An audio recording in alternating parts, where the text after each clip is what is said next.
Hey friends, it's Barbara Jones, your Allergenity Advisor, and it's my goal to create a world of food allergy inclusion. Today, I want to discuss a very somber topic, and that is tragedy with food allergies. If you are connected to the food allergy community, you know very often we hear of news stories where exposure results in tragedy. And recently, we've heard the story about Hannah Glass, the 19-year-old who lost her life because of an undisclosed peanut allergy.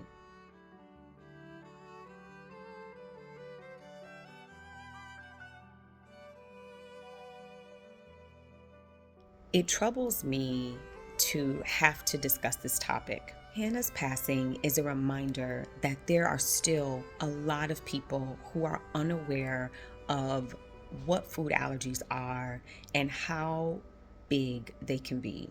Food allergy is not a one size fit all condition.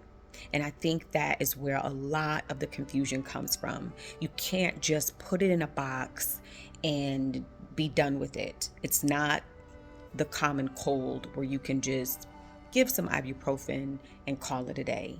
It is very complex, it's complicated, and it does vary from person to person.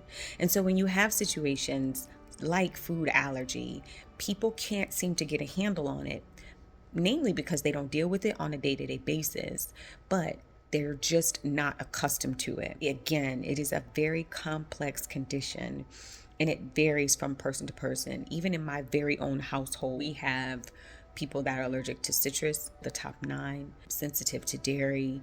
All of these have different requirements. All of the reactions are different. Some in the household have eczema, asthma, anaphylaxis, right? So each one of the conditions is different, and it's very important to learn what the symptoms are for each one of us to make sure that we're safe.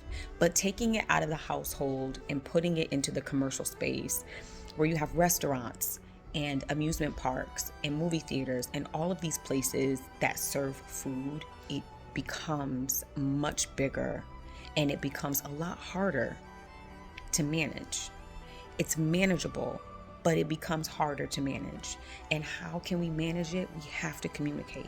We have to disclose, we have to share, and we have to release information so that others know that we have our condition and we can tell them how they can best help us to avoid any type of tragedy. And if you're close to someone who has food allergy, take a minute to ask them about it. Ask your friends if they have food allergy. Many people don't disclose it because they have been shamed into silence almost. They just would rather deny the invitation to come and hang out at the food event because they know that the behavior and the social attitude towards food allergy is so wild. It's just easier for them to turn down the invitation than it is to say, well, yes, I can go. However, I have food allergies. So if there's one thing that you can do today is to just, when you're having casual conversations with people, just randomly ask them if they have food allergies. You'll be surprised. You'll be surprised at the number of people that do, but that don't disclose it. And be open. Be open to learning about it. Be open to connecting with them on that level, to understanding them a little bit better. And I'm telling you, it makes the world of difference in the life of a person who is living day to day with food allergies. I hope this is helpful to you. If it is, share it with someone and consider reaching out to Allergenity Advisors for food allergy consulting. We help you practically manage your food allergies.